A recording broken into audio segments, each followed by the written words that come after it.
CCTV footage পর্যবেক্ষণ। উক্ত বিষয়টি গ্রিন জোন রিসোর্টের সিসিটিভি ফুটেজ পর্যবেক্ষণের মাধ্যমে আমরা নিশ্চিত হই। এক্ষেত্রে গ্রেফতারকৃত মারিয়ার দেওয়া তথ্য অনুযায়ী ফয়সালের স্ত্রী শাহেদা পারভিন সামিয়া এবং ফয়সালের শ্যালক ওয়াহিদ আহমেদ শিপুর অবস্থান শনাক্ত করা হয়। পরবর্তীতে 13 ডিসেম্বর আনুমানিক দুপুর 12টার সময় শিপুকে নরসিংদী হতে গ্রেফতার করে র্যাপিড অ্যাকশন ব্যাটালিয়ন। গ্রেফতারকৃত শিপুর দেওয়া তথ্য অনুযায়ী 14 ডিসেম্বর সকাল 6টায় ফয়সালের স্ত্রী সামিয়াকে নরসিংদী হতে গ্রেফতার করা হয়। 15 ডিসেম্বর আগারগাঁয়ে উপস্থিত ফয়সালের বোনের বাসা শনাক্ত করে ওসমান হাদিকে হত্যা চেষ্টায় ব্যবহৃত 2টি ম্যাগাজিন, 11 রাউন্ড গোলাবারুদ, বিপুল সংখ্যক চেক এবং অন্যান্য আলামত উদ্ধার করা হয়। সিসিটিভি ফুটেজ বিশ্লেষণ এবং প্রযুক্তির মাধ্যমে মোহাম্মদ কবিরকে ফয়সালের সাথে ইনকিলাব কালচার সেন্টারে উপস্থিতের বিষয়টি নিশ্চিত করা হয় এবং পরবর্তীতে তাকে 15 ডিসেম্বর দুপুর 1টায় ফতুল্লা থেকে গ্রেফতার করা হয়।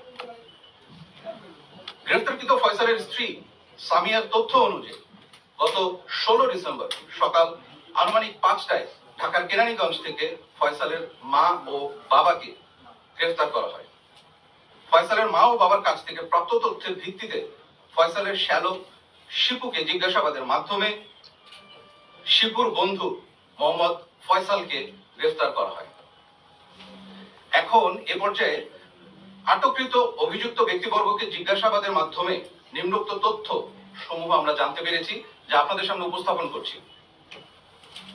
ওসমান হাদিকা হত্যা চেষ্টার পর ফয়সাল ও আলমগীর পুনরায় আগারগাঁওয়ে যায় এবং হত্যা চেষ্টায় ব্যবহৃত পিস্তল ও গোলাবারুদ লুকানোর পরিকল্পনা করে।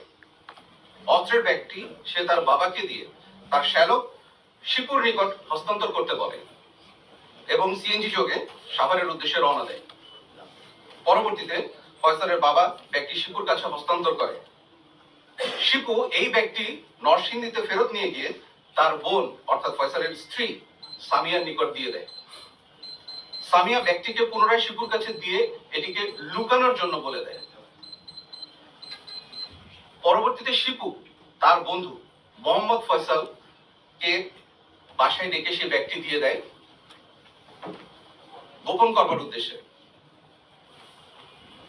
মোহাম্মদ ফয়সাল তার বাসায় ব্যাগটি রাখার পর সোশ্যাল মিডিয়ায় দেশের সার্বিক পরিস্থিতি দেখে ভীত হয়ে পার্শ্ববর্তী তরুয়ার বিলে অস্ত্র এবং গোলাবারুদ সহ ব্যাগটি ফেলে দেয়।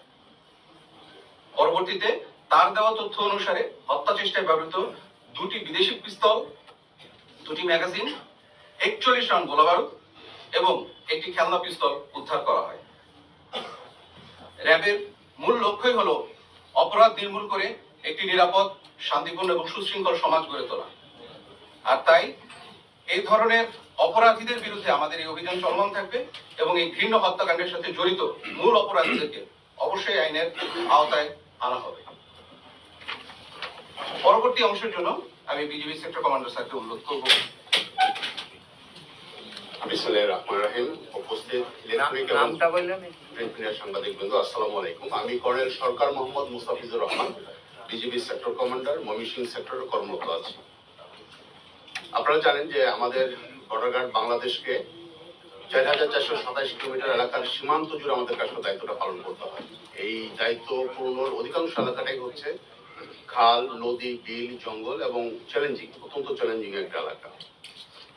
বেসিক্যালি 12 ডিসেম্বর রাত 8:30 থেকে আমরা আমাদের বিজিবি সদর দপ্তরের নির্দেশনা পেয়ে আমাদের সীমান্তবর্তী যে বিওপি গুলো আছে, এই বিওপি গুলার অধিকাংশ জনবলই আমরা নিয়োজিত করি। ক্যাম্পের জাস্ট সামান্য কিছু লোক পাহারায় রেখে সমস্ত লোককে আমরা ডিপ্লয় করে দিই গ্রাউন্ডে সতর্ক থাকার জন্য।